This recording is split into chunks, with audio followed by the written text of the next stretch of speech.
Hello everyone and welcome to our channel Vikas Savans Academy. In this video, we are going to start daily current affairs of 15th July 2022. But before starting this session, if you have not subscribed our channel, then subscribe it and press the bell icon for further notifications. So let's start with the first news. My Home India ने युवा सम्मेलन organise किया है। तो ये organise किया गया था ऑन 9 जुलाई, जिसे न्यू दिल्ली में ऑर्गेनाइज किया गया था। और इसका एम ये है कि युवाओं में मतलब यूथ में जो टैलेंट एंड एबिलिटी है उसके इम्पोर्टेंट रोल को अच्छे तरीके से इम्प्लीमेंट करना, मतलब इफ़ेक्टिवली एंड एफिशिएंटली इम्प्लीमेंट करना। और इसी के साथ साथ इसकी इकोनॉमी मतलब हमारी कंट्री की इकोनॉमी में इनके टैलेंट का, इनकी एबिलिटी का मैक्सिमम कंट्रीब्यूशन बढ़ाना, मतलब मैक्सिमम कंट्रीब्यूशन देना कंट्री के प्रोग्रेस के लिए, ये इस युवा सम्मेलन का एम है। और इसलिए ये युवा सम्मेलन ऑर्गेनाइज किया गया था by my home India in New Delhi on 9 July. Then airport authority of India that is AAI Leh airport, जो कि बन रहा है nations first carbon neutral airport. Carbon neutral का मतलब होता है कार्बन प्रोडक्शन को कम मात्रा में प्रोड्यूस करना, मतलब उसका जो प्रोडक्शन है वो कम करना। तो इंडिया में फर्स्ट कार्बन न्यूट्रल एयरपोर्ट बनने जा रहा है, जो कि लेह एयरपोर्ट है। तो इसमें हीटिंग और कूलिंग पर्पस के लिए जियोथर्मल सिस्टम यूज़ किया जाएगा, जिसमें ये न्यू एयरपोर्ट में ये अवेलेबल रहेगा, न्यू एयरपोर्ट टर्मिनल बिल्डिंग में। इसके साथ ये जो सिस्टम है ये हीट एयर एक्सचेंज करेगा हीट पम्प के लिए। इसके अलावा वाटर हीटिंग के लिए भी ये यूज़फुल रहेगा। और इसके बाद ये जो जियोथर्मल एडॉप्शन किया जाएगा by Leh airport terminal building, इसमें 900 tons of carbon emission per year कम होगा। कार्बन एमिशन इसमें कम होगा कितना, 900 टन्स पर ईयर। तो ये है कार्बन न्यूट्रल एयरपोर्ट की खासियत।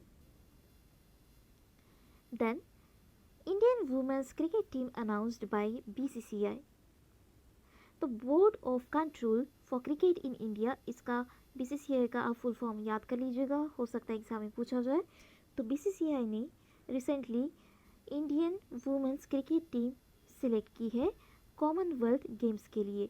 और ये जो अपकमिंग कॉमनवेल्थ गेम्स है ये होने वाले 28 जुलाई से लेकर अगस्त 8 तक। और इसका वेन्यू रहेगा बिर्मिंघम।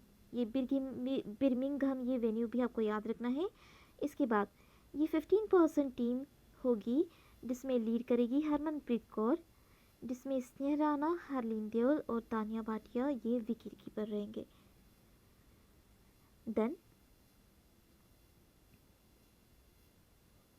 द्वारका एक्सप्रेसवे जो है ये ऑपरेशनल होने वाला, मतलब ये शुरू होने वाला है बाय नेक्स्ट ईयर, मतलब 2023 से।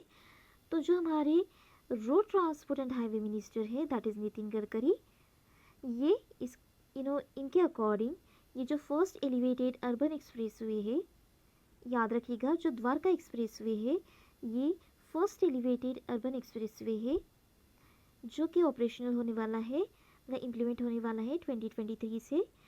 And it will reduce pressure on Delhi Gurgaon expressway. तो ये जो एक्सप्रेसवे है ये दिल्ली गुड़गांव एक्सप्रेसवे का जो ट्रैफिक है, प्रेशर है, ये वहाँ का कम करेगा। Then it will have a minimum of 3 lane service road on both sides. इसके दोनों साइड में 3 लेन सर्विसेज अवेलेबल रहेगी। So Dwarka expressway is the first elevated urban expressway in India. Then world economic forum की gender gap report आई है। तो इसमें total 146 countries की रैंकिंग की गई है। और इसमें आइसलैंड जो है ये world's most gender equal country साबित हुई है, मतलब इसका हाईएस्ट रैंक है। ये फर्स्ट रैंक पर है, आइसलैंड ने टॉप किया है, followed by Finland, Norway, New Zealand and Sweden. और हमारे इंडिया की रैंकिंग है 135। इसके बाद है Bangladesh, Nepal, Sri Lanka, Maldives, Bhutan, except Iran, Pakistan and Afghanistan in South Asia. मतलब ये ईरान, पाकिस्तान और अफगानिस्तान इस लिस्ट में नहीं है। इनकी रैंकिंग है इंडिया से ज़्यादा। हमारा 135 रैंक है, इनका 143 140 के रैंक रेंज में है। तो आइसलैंड ने टॉप किया है इस लिस्ट में।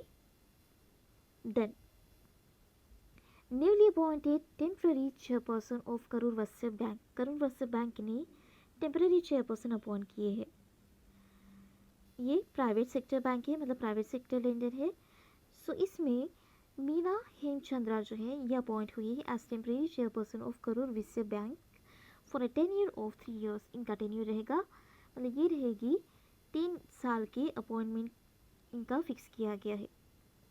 टेन्योर का मतलब होता है पीरियड या time. Sanjay Kumar as new CMD of RailTel corporation of India limited, that is RCIL। तो नेटवर्क प्लानिंग एंड मार्केटिंग के डायरेक्टर संजय कुमार ये अपॉइंट हुए हैं as the CMD of RailTel corporation of India limited. तो इनको सिलेक्ट किया गया है, मतलब इनका रिकमेंडेशन दिया गया है by public enterprise selection board से।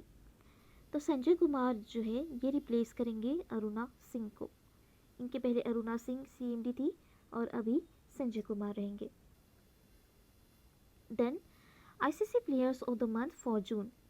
लास्ट मंथ में आया था ICC players of the month for में, वो भी आप देख लीजिएगा। ये है जून के लिए।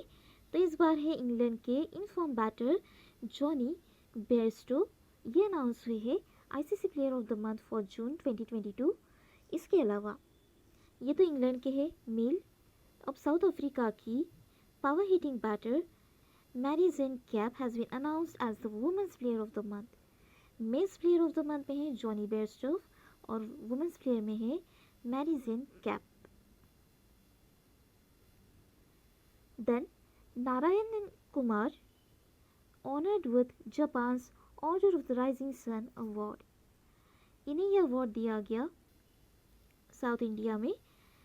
जो ये नारायणन कुमार है ये सनमर ग्रुप के वाइस चेयरमैन हैं, जिन्हें ये order of the rising sun gold and silver star award दिया गया by the council general of Japan in Chennai. मतलब चेन्नई में ये अवार्ड दिया गया।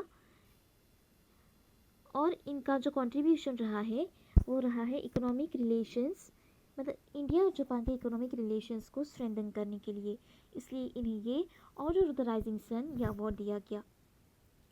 Then he had served as the president of Confederation of Indian Industry. इसके पहले ये मतलब ये सर्व कर चुके हैं कॉन्फेडरेशन ऑफ इंडियन इंडस्ट्री को एज प्रेसिडेंट। तो इन्हें ये order of the rising sun दिया गया, इनका कंट्रीब्यूशन जो कि इंडिया एंड जापान के इकोनॉमिक रिलेशन को इन्होंने मजबूत किया है इसलिए। तो ये थे आज के हमारे 15 जुलाई 2022 के current affairs. So that's all for today. Thank you.